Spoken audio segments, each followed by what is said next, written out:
nakikita ninyo nung budget hearing last year, no? Na ang lahat ng tanong nila ay tungkol confidential funds lang.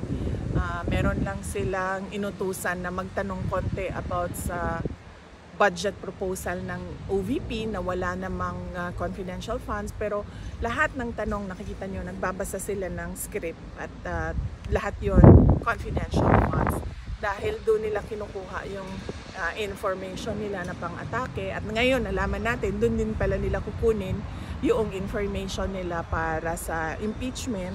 At kung maalala ninyo, ang presiding member ng House noon ay si Congresswoman Stella Kimbo, at sinabi niya talaga on record na let's stick to our plan.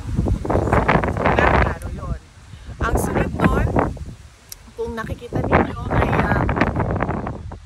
yung pagkuha nila sa confidential records, no? Sa Commission on Audit. Ang ginamit nila is order galing sa House of Representatives para kunin yung mga documents doon sa loob ng Commission on Audit.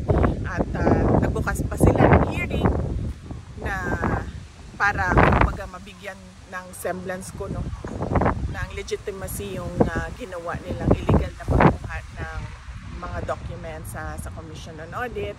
At nakita ninyo, nung wala na silang maitanong dahil wala ka namang makikitang pagkakamali sa mga ginawa, ay lumipat na sila doon sa impeachment puno.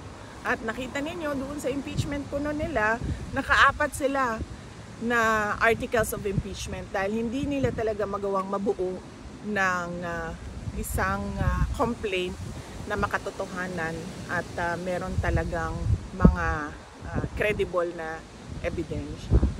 So, hindi na yan siya lingid sa kaalaman ng karamihan ng ating mga kababayan. Kita nila kung anong nangyari. Correct, ma'am. Ma'am, on a different topic po. Okay lang. Ma'am, my question kasi is that tinanong ko kay Attorney Kaufman ano ang reaction niya sa sinabi ni Secretary of Justice Remulla na allegedly na-destroy na daw yung evidence kaya hindi na sila makapag-file doon sa local court sa Pilipinas and they're ceding the issue or the situation dito sa ICC. Sinabi ni Attorney Kaufman po na as far as destroying evidence is concerned, wala pong ginawa si PRRD because that is a criminal offense. Ano po yung reaction ninyo, ma'am, sa statement ni Secretary Remulla na wala na daw evidence? A lot of Filipinos are thinking, if there are no evidence in the Philippines, what kind of evidence will be presented before the ICC? Gawa-gawa talaga na ebidensya, at yung ibang ebidensya nila, meron din tayong ebidensya na kinuha yon by force or intimidation or harassment of individuals.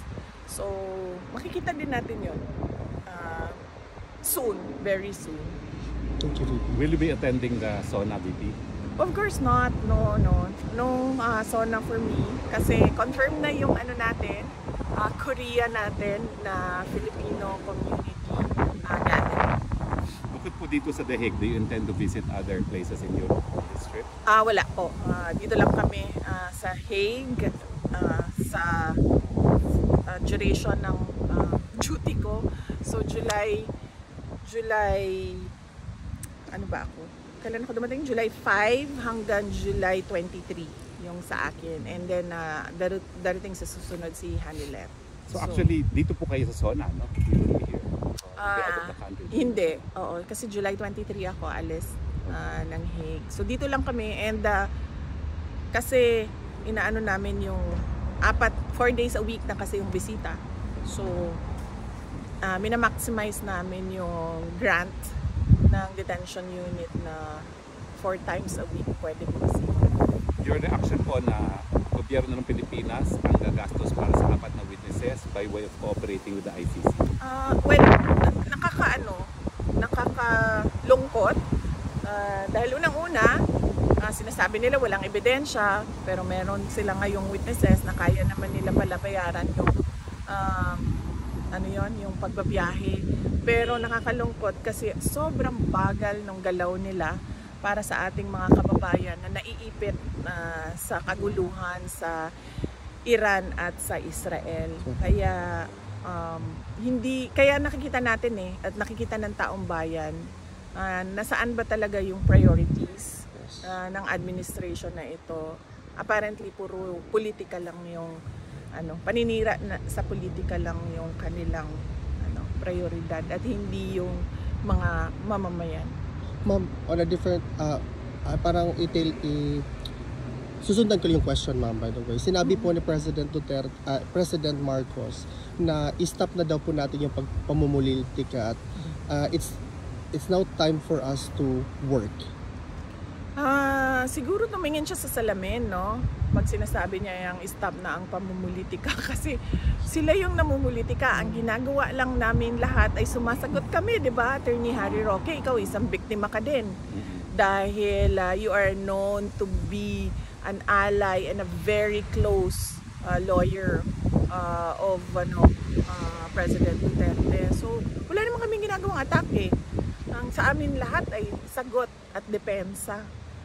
So, sila ang tumigil at sila yung nasa administrasyon, sila yung tumigil at sila yung tumutok sa kung ano yung dapat na ibigay para sa taong bayan. Yung special affirmative defenses po sa impeachment, no, yung hindi pwede mag-carry over at saka barred na impeachment complaint. How confident are you that the Senate will resolve that first before hearing the individual articles of impeachment?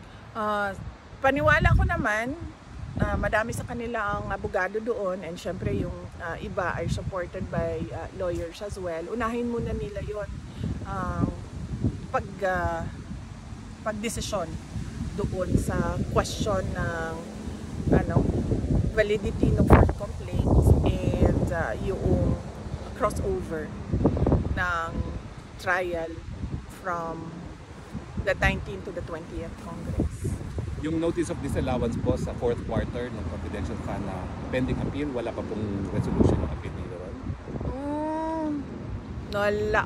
Wala pa kaming i-check ko sa Office of the Vice President.